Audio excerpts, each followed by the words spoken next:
But I want to talk to you now about the geopolitics of this, right?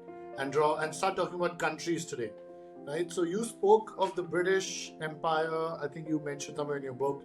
You call it the incorporated empire as a result, right?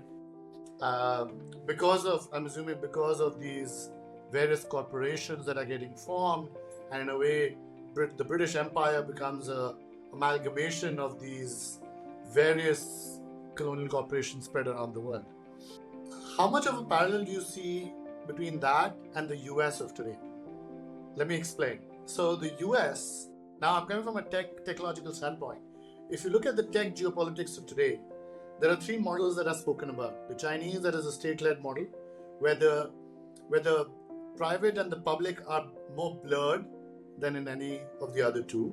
Europeans who are saying, let me regulate the big tech firms like no other. I'm the regulatory superpower of the world.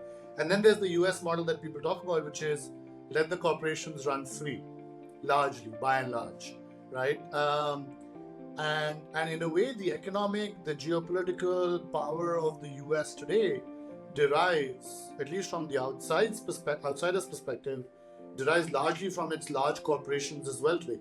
As much as the US Army or the US government, it derives from the Googles and the Microsofts and the Amazons and the Teslas and the Starlinks of the world, right? You look at the Russia-Ukraine conflict, the US tech firms are active participants. It's a bit of a controversial question, but tell me, how much of a parallel do you see between the British incorporated empire, as you call it, and the US of today? That's a good question. It's a hard one to answer. I think I can say a few things that probably contradict myself in the process, but That's okay. That's okay. In the one sense, I see your point. I've been asked this before. Is this concept that we've heard before of corporations as also as a form of soft power, right?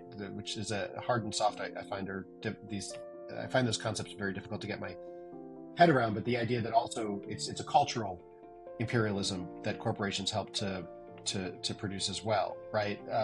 Movies, right? Consumable goods, these kinds of things. Yeah, but I think less about the soft power of these corporations, but really the hard power, right? The East India Company, of course, has soft power implications. It teaches the whole world English. It, brings British society and British institutions to be the aspirational way of being and all of that.